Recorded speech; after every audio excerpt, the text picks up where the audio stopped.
The Minnesota Wild battle the St. Louis Blues tonight in a pivotal game for both teams in the Western Conference playoff chase. We will discuss tonight's matchup, Marat Khusnutdinov's debut, and why Ryan Hartman could again be the key to everything tonight.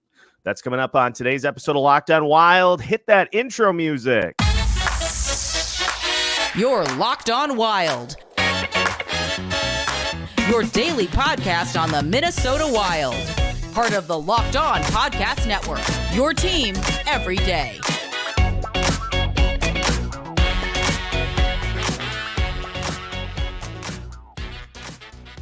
What is happening, everybody? Welcome into another episode of Locked On Wild, your daily Minnesota Wild podcast. Part of the Locked On Podcast Network, your team every day. Thank you, as always, for making Locked On Wild your first listen each and every day. Make sure you hit that subscribe button so you don't miss out on any new episodes throughout the week. On today's episode of Locked On Wild, we discuss tonight's massive tilt for both teams in the playoff picture. Wild taking on the Blues. We'll look at how the previous matchups have gone, players to key in on, and why Ryan Hartman could again be the key to beating St. Louis here tonight. My name is Seth Topal, your daily Minnesota Wild insider, credentialed Wild media member, joined today by Zach Zeman, who is behind enemy lines here for tonight's game. Zach, welcome back. This is a big one for both teams here tonight, to say the least. Yeah, this one's huge. This is a game that, when you look at March, you circle. And, we talked about that in our last show of, games to look forward to. And, this is it. This is it for the Wild. It's coming down to the wire here. It feels like playoff chances are starting to come back up. The Wild are kind of rolling with wins over Arizona, Nashville, and the Ducks now. And so now they walk into St. Louis in an extremely pivotal game against the Blues team, who's basically in the same scenario. Both teams are looking at Vegas and it's all in the same area of the standings here, the wild card race, the last spot of the playoffs. So when you walk into Enterprise, I feel like every time the Wild walk into Enterprise Center, it's always a huge game. And, it's going to be cool. I get to be there tonight. Definitely going to watch behind the scenes stuff. The Rat is what we should call him, is back on the ice. Obviously Binnington's on a heater right now. There's a good goalie matchup. Fleury too. I think Binnington was just announced as the starter, so that's obviously, that was known. I think they host Anaheim tomorrow, so I think Hofer's going to start there.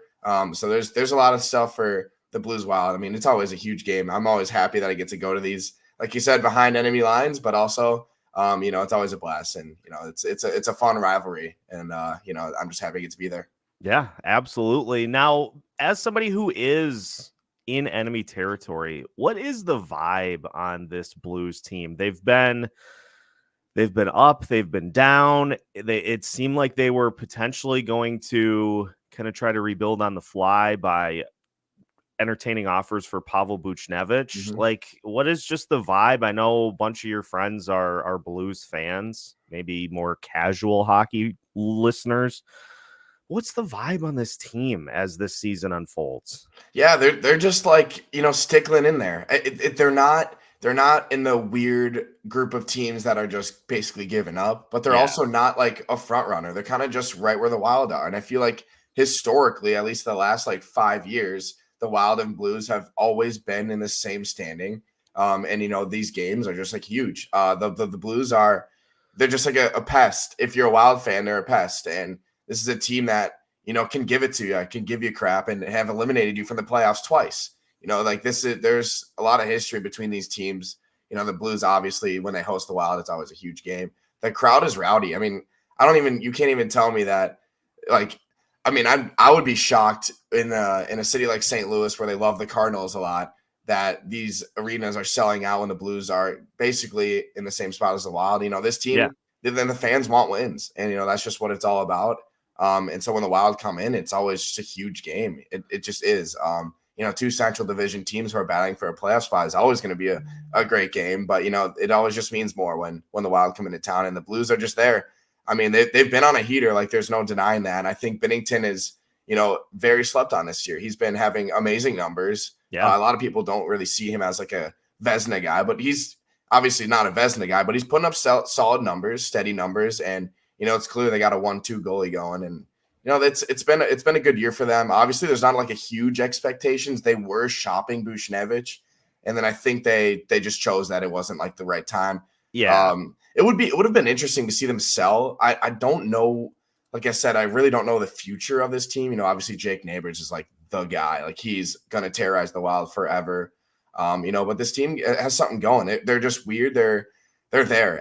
They got good players, and they're starting not to sell, and it just says a lot about the direction of their team. I think Jake Neighbors is going to help a lot in the future, and I think they're in a good spot right now. I'm definitely not discrediting them. They are just like the Wild, hungry for a playoff spot, and they're going to come to play tonight. I've got some numbers to further speak to the run that Jordan Binnington is on. As you mentioned, since we flipped to 2024, Jordan Binnington is 12-7-2.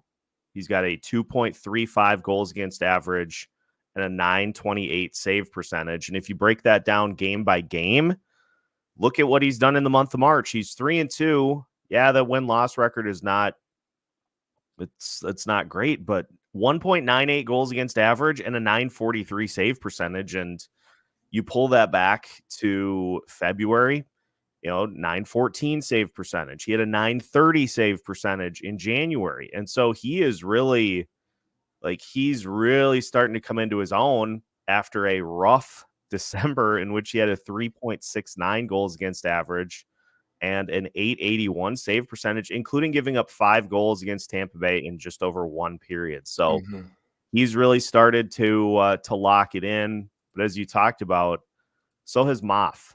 Marc-Andre Fleury is on an equal level heater. If you pull back to 2024 as well, he's 10-5-1, 2.31 goals against average, a 914 save percentage, 2 shutouts, and an assist and a penalty in the hand. So he's just done a little bit of everything. And so first and foremost, we get a great goalie matchup. The last time these two teams played, it was a 3-1 win for St. Louis. But as we'll talk about in some of the keys, the Blues did a good job of just quieting the newly formed at that point top line of Kirill Kaprizov, Joel Eriksson Ek, and Matt Boldy. But first and foremost, both goalies in a nice little run here as we move through the final couple of months of the season. Yeah, no, it's always been cool. I remember one of the last times these guys played a huge game where Fleury tried to fight Binnington and all heck broke loose on the ice. It's mayhem between these guys, and when they're putting up numbers like they have, obviously they're not like to die for numbers, but they're stellar. Like they're consistent and they're going to win you games. And when both these goalies walk into this game with that kind of stuff, the tensions are going to rise. And I feel like the Blues and Wild always have that bitter edge toward each other. It's always a fun rivalry, hard-hitting game. What can Hartman do tonight to stir up Binnington's nerves or something? It's always some fun little narratives that you can always walk into, the game with in your head. And it's always fun. I mean, props to Binnington, honestly. And Marc-Andre Fleury is right there with him. I think I've just been loving Fleury's game recently.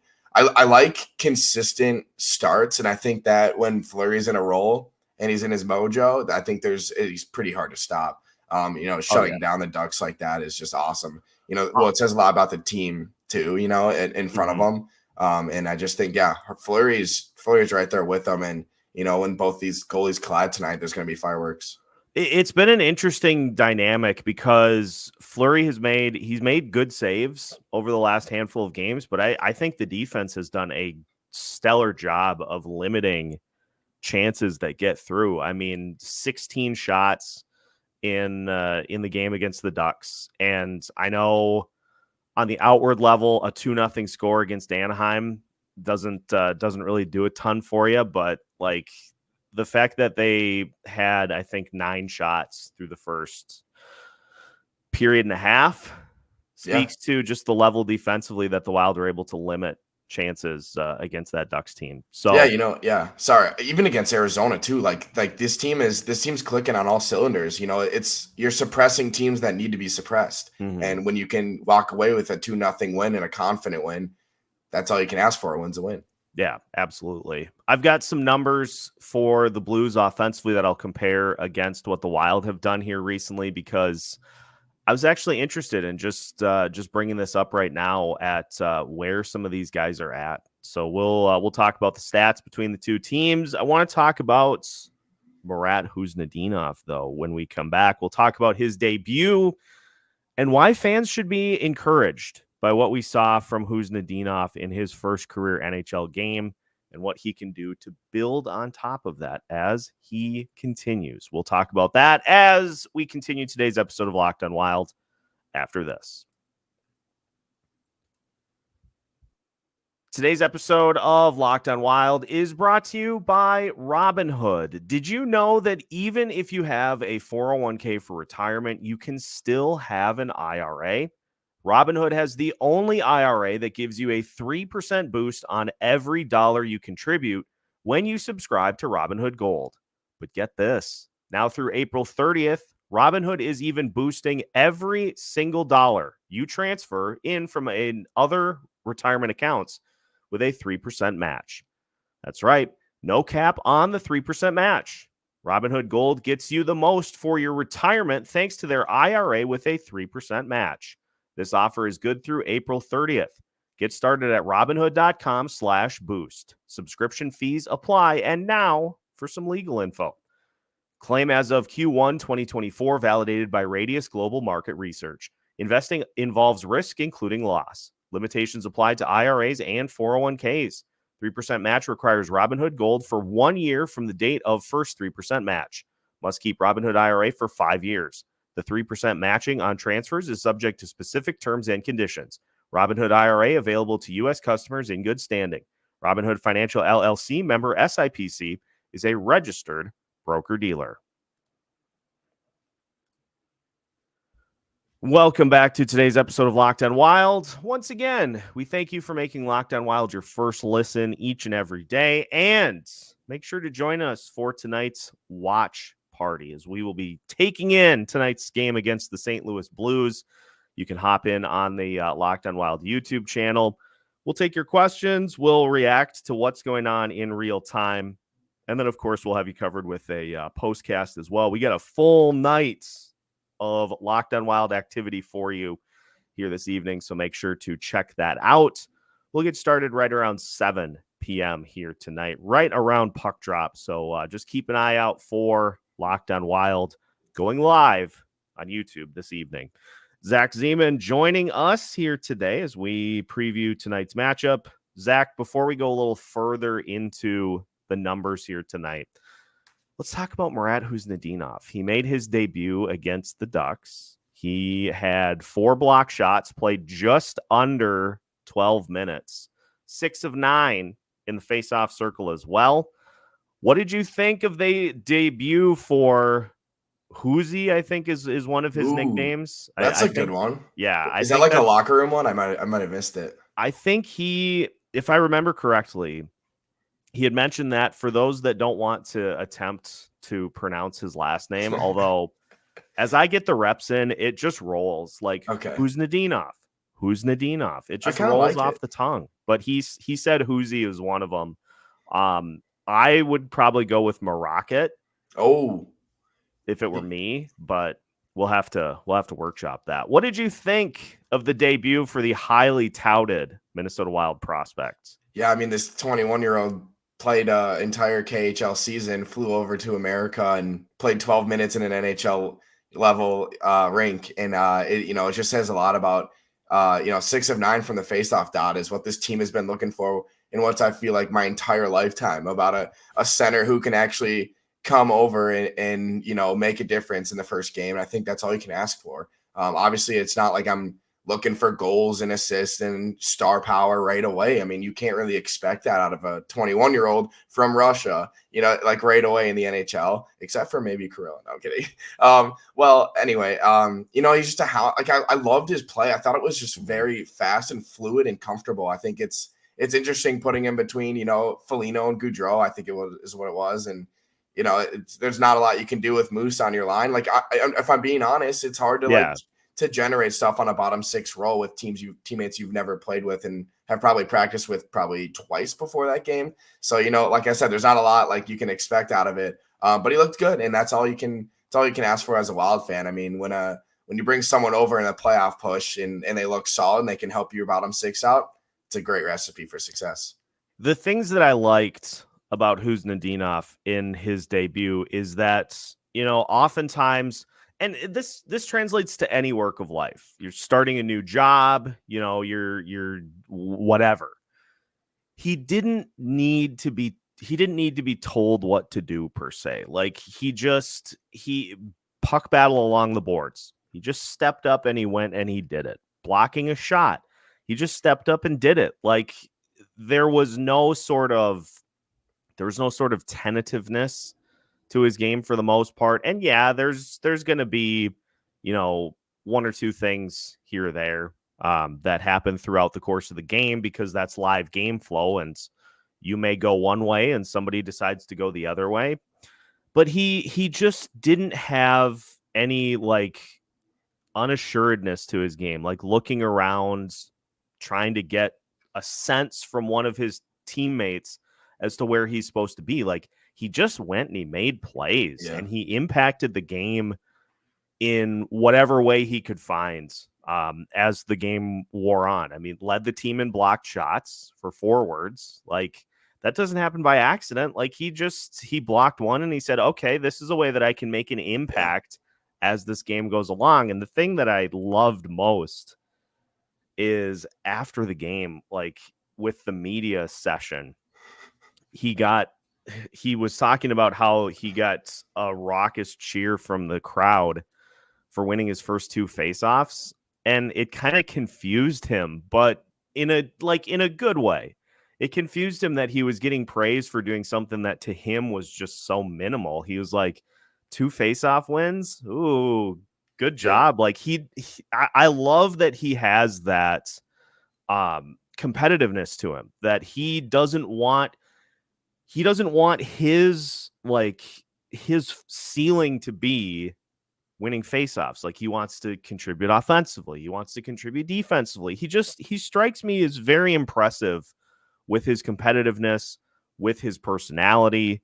Like all of that has translated from day one. And I'm excited to see what we get for an encore, because I'm not even going to entertain the possibility of him not getting into the lineup here today, because that would be absolute like obscene levels of preposterous if he didn't play. And so I'm excited to see what he does for an encore. Yeah, I mean, it's just when you bring in a guy like at this point of the season, the team's hungry and he's probably much hungrier. You're fighting for like a roster spot, and you're also fighting for wins. And I think it's different from if you started in the first opening day in October, right? Yep. Like there's a different mentality back then. It's like, all right, let me get a couple good shifts in. Let me find my, stride. Let me see where I fit in this lineup. But now it's like, oh, you're in and we're making a playoff push and we need you right now. So do it. And I think it just says a lot about who he is as like a 21-year-old young gun who's hungry for a win, hungry for faceoffs, which seem normal to him, but maybe not the Wild fan base. It's just a great recipe. I loved watching him. I'm obviously, like I said, not looking for fireworks in the first couple shifts, but hey, 2 faceoffs like that. Like, I mean, that's just like what the Wild fan base has dreamed about, what I feel like forever, finding a center who can stick in a lower role like that. And I think that's just exactly what was needed. He's hungry. I love it. He's very hungry, considering the KHL team he was on in Sochi was just awful. Like he comes here and he's like, this is great. I go to a team that is in a push for the postseason, and just I was thoroughly impressed by what we saw. You know what I love is Kirill. Kirill taking that like the father figure role, which is awesome. I think Kirill was led. I think it was like Kulikov who led Kaprizov around at that time. He came over, and now Kirill's taking that for Khusnutdinov, which I think is so cool. It's like a full circle moment. Showing him around, like making him feel comfortable. He's the only guy who speaks Russian in that locker room, and I think it just says a lot about Kirill finally taking that higher up role. And it's awesome. I love the post game where it's like they give him the Viking helmet, and he's like, Yeah. let's go get another. And then Foligno's like screaming at the locker room, like, oh, he knows English. Like, there's just it's just such a good vibe, especially just like a nice little win against Anaheim, just a good shutout. The vibes are high. Fleury's, just chilling. And then the Marat comes in, and he just, it's the greatest. It's just the greatest bit of all time of, Moose always cheering on his line mates for knowing English. It's the greatest.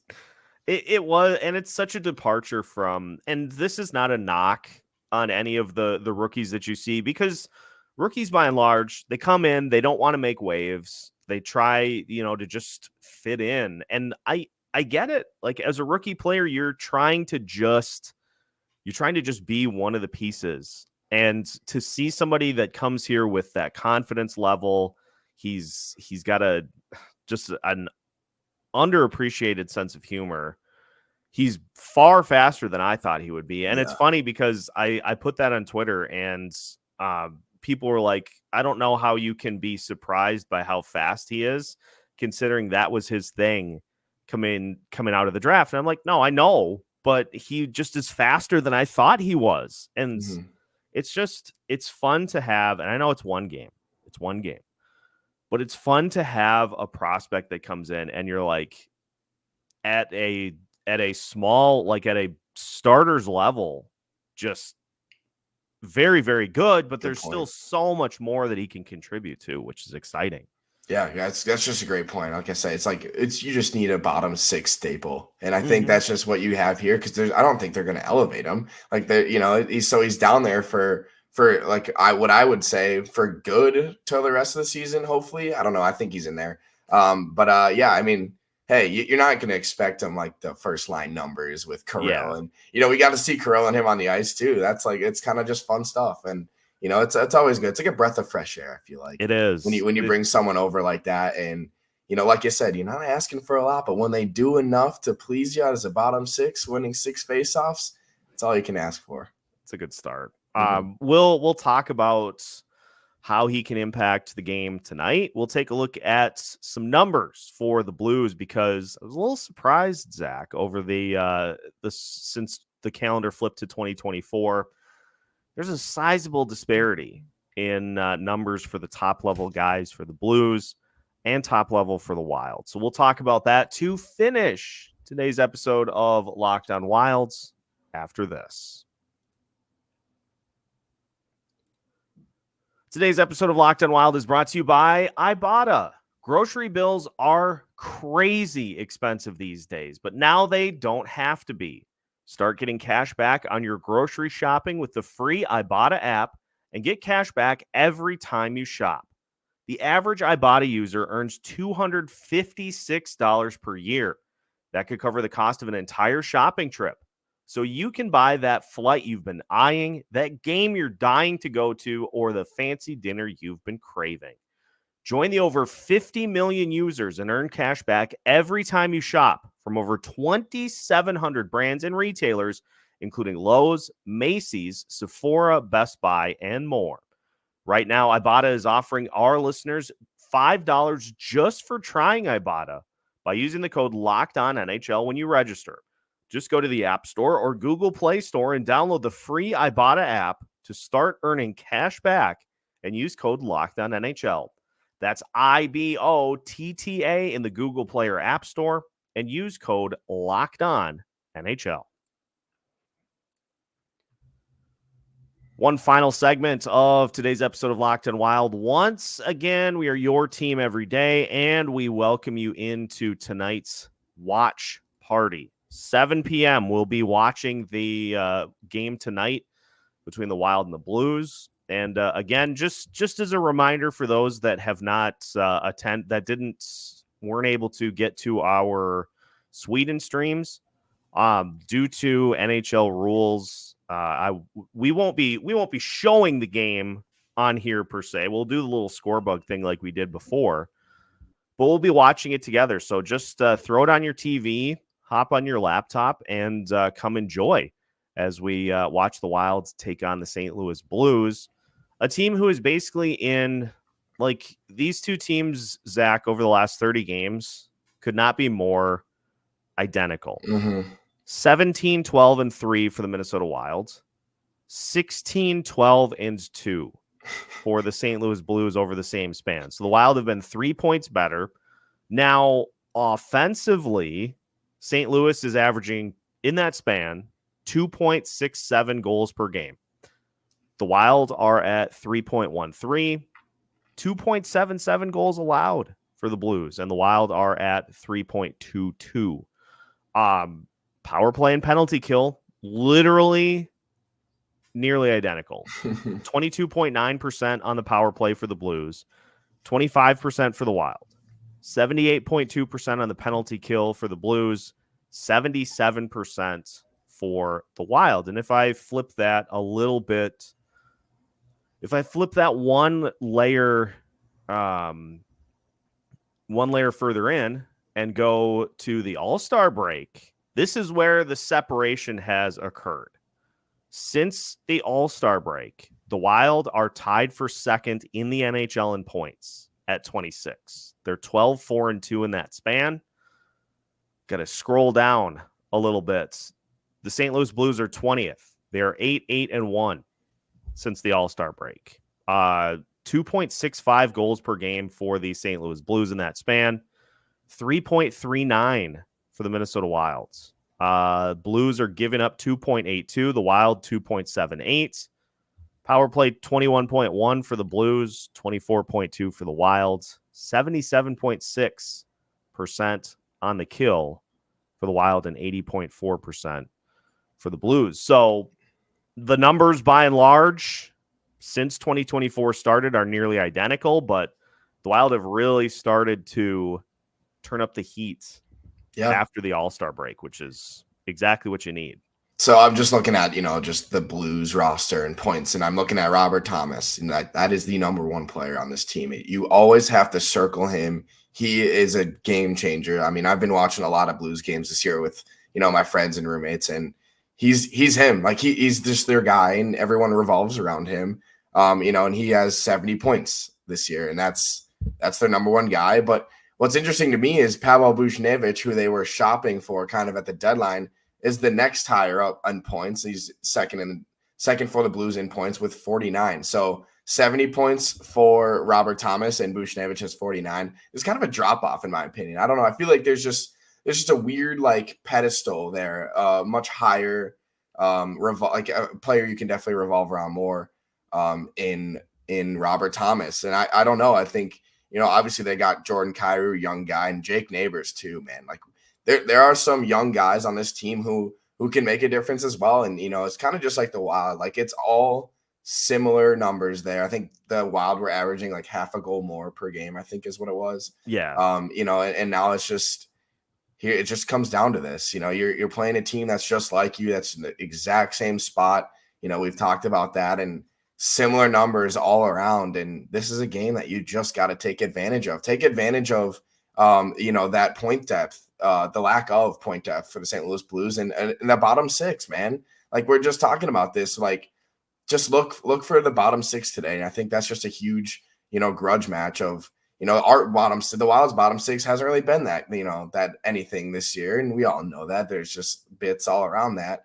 But yeah, I mean, today's got to be a day where you can step up and take advantage of the lack of depth that the Blues have. And that's what I'm going to be looking at very selfishly tonight. I'm going to be up there and looking at just what the heck's going on the bench, man. I haven't been to a game in so long. I'm just excited. I think we're going to a good one tonight, and it's going to be fun. You talk about that. You talk about that second point total for the Blues this season at being 49, which is that's not a lot. That's not a lot because Buchnevich has 49 points in 64 games. How about this? Kirill Kaprizov has 40 points in 2024 alone. Yeah, man. Like, are you kidding me? Yeah, that's incredible. I think, it's just, you got to go into St. Louis. I think the Wild are favored tonight, which is interesting. It's always hard to win in this arena. Obviously they're supposed to be favored. Like that's just how it works. I'm not like whatever, but yeah, it's going to be interesting. I really think the Blues turn it up when they need to. And what I was being told is the Blues don't turn it up when they need to by all my friends yesterday. And I was like, I really just don't agree with that. I think that whenever the Wild come into town, it's just a different game. And I think the Blues just always have the Wild's number. Yeah. There's a team you fought for home ice against, got it. They eliminated you. The next year, you didn't care about home ice. And the Blues just took care of you again. And the Blues have the Wild's number. And man, it's just that same narrative over and over again of, whenever this team needs a playoff spot, they go into St. Louis and something's going to happen where, there's a goalie fight. Literally, what are we talking? There's like 3 hat tricks, it felt like, in that one game. That is a game that's going to live in my head rent free. There's the Blues and Wild, man. It's the best. Like, it's actually the best. And I'm very selfishly saying that because I get to go to a lot of their games, being a Mizzou student, from Minnesota. It's really fun for me, and it's fun for, the fans, and the Wild fans too. Here's what I'll say about tonight's game is you have to get somebody else. Like, the top line's going to do their thing, and the Blues are going to try their best to stop them. So somebody else has to do something. If you go into tonight's game and have the same thing happen as the last time these two teams played, where the Blues take the lead early and they just torment that top line, you're going to lose. Mm-hmm. And so somebody else has to step up. What a perfect time for Marat Khusnutdinov to score his first NHL goal. I completely agree. And furthermore, this is the game you have Marcus Foligno on the roster for, or Ryan Hartman. Like, one of those two guys. And if it's Foligno, he's got to just be buzzing around the ice, throwing big hits, winning puck battles, just establishing his presence out there on the ice. If it's Ryan Hartman, he has shown the ability in the past in that 8-5 win, as you talked about. He's shown the ability in the past to get in Binnington's head. Yeah. Within reason. I think one of those two guys is going to have a big game here tonight. And obviously you need Fleury to do his thing, but like, those are those little details throughout the course of the game. So don't be surprised if you're watching, if you hop into the live stream here tonight, don't be surprised if we mention Marcus Foligno a ton, because these are the types of games that he has to step up for. And don't be surprised if Ryan Hartman does a couple of things to impact the win here tonight. Yeah, Ryan Hartman has been getting robbed point blank these last couple of games, but he's also been scoring. And I think that it's an interesting point of the season for him where, the antics in that last game, one of the last games where, he got all up in Binnington's grill and the Blues got carried away with that, while Hartman was just coasting and ignoring it all and doing his job and ran away with the win.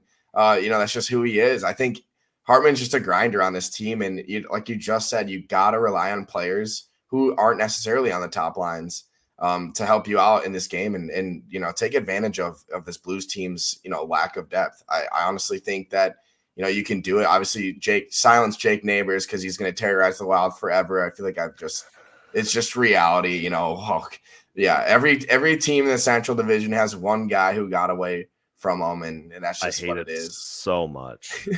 And you just got to go suppress it, but also like take advantage of like Foligno's back. Like, just like, obviously we all know the role he plays in this lineup. Someone, like you just said, has to step up and make some difference. Sure, whether if it's a fight or whether if it's a crucial point. And I think, Foligno and Marat Khusnutdinov together, it could be some fun tonight. Bottom 6 guys get a chance to make a huge difference, and this is a spotlight game for them. Get it done. I think the Wild do pick up the win here tonight. I'm still trying to guard against getting hurt again, but they're playing really well. This is a test game though. So this is one of those situations where if you want to pull people further back in, win this one. Win this game on the road. Put yourself potentially 2 points back of the Vegas Golden Knights, and that's all you can do at this point. So, Zach, enjoy the game tonight. Will do. And hopefully bring the Minnesota Wild home a win. And listeners, we'll join you for tonight's live stream at 7 on the Locked On Wild YouTube channel. Just make sure to look for the live. You'll see what you normally see for our episodes. There'll just be a live underneath it. You know the drill. I might hop in. Maybe boots on the ground from inside the arena. That would be tight. So listeners, make sure to hang out with us here tonight, and make sure to subscribe if you have not already, so you don't miss out on any new episodes here from Locked On Wild as we move through the rest of the season. You can find new episodes every Monday through Friday, plus live post-game content, live streams, pre-games, Sunday shows. We got a lot that we throw at you. So make sure that you don't miss any of it by subscribing at Locked On Wild. We've got new episodes for you every Monday through Friday as part of the Locked On Podcast Network.